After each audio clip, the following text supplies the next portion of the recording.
একই সাথে একই ব্যক্তি দলীয় প্রধান এবং সরকার প্রধান থাকবে না। একই ব্যক্তি দুইবারের বেশি প্রধানমন্ত্রী থাকবে না। রাষ্ট্রের মৌলিক সংস্কার, সেটার জন্য এই সরকারকে জাতীয় সরকারের রূপ দিতে হবে।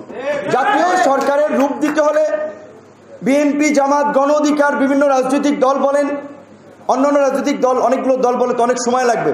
আমি বলছি মেজর পলিটিক্যাল পার্টি, বুই4 নাম সর্বস্ব পলিটিক্যাল পার্টি খুঁজে তো লাভ নেই।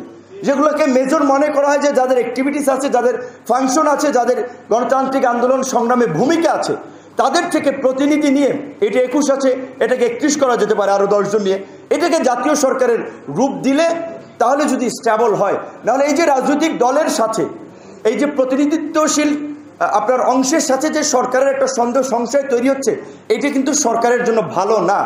এবং এখানে আমাদের একটা শঙ্কা আছে, ইউনূস স্যারের মতো একজন ব্যক্তি, তার যে অবস্থান এবং মর্যাদা, তিনি তো কোনো বদনাম নিশ্চয়ই নেবেন না।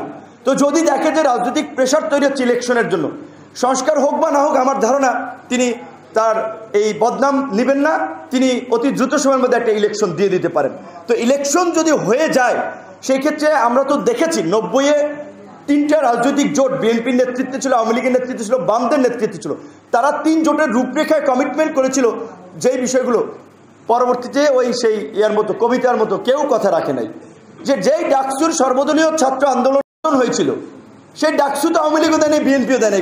গত কয়েক বছর, 28 বছর পরে একবার আমরা ভিপি হওয়ার সুযোগ পেয়েছিলাম।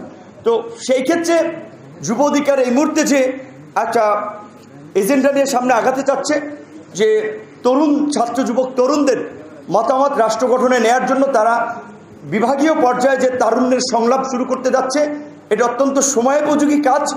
আমি মনে করি যে এইটা তাদেরকে ছাত্র যুবকদের পাশাপাশি সমাজের চিন্তা, সৃজনশীলতা নিয়ে যারা কাজ করে, সিভিল সোসাইটি কিংবা ইহসান মাহমুদ ভাইদের মতো যারা সংগঠক, তরুণ বুদ্ধিজীবী, তাদেরকেও এখানে কানেক্টেড করা দরকার। তারা সেপ্টেম্বর থেকে শুরু করবে, আশা করি তার মধ্যে দিয়ে তারা বেশ কিছু সংস্কারের চিন্তাভাবনা তারা সরকারের কাছেও পৌঁছাতে পারবে।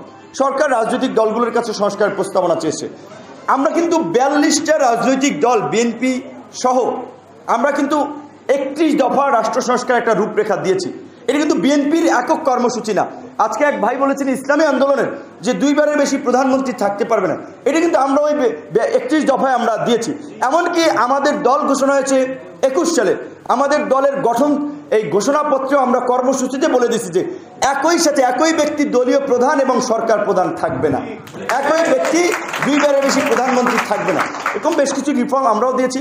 তারপর সমন্বিতভাবে কিন্তু রাজনৈতিক দলগুলো আমরা 31 দফা কর্মসূচিটা দিয়েছি। এখন এই যে বেকারত্ব এবং কর্মসংস্থানের ক্ষেত্রে আমাদের অনেক দিনের যে কনসার্ন, যে আমাদের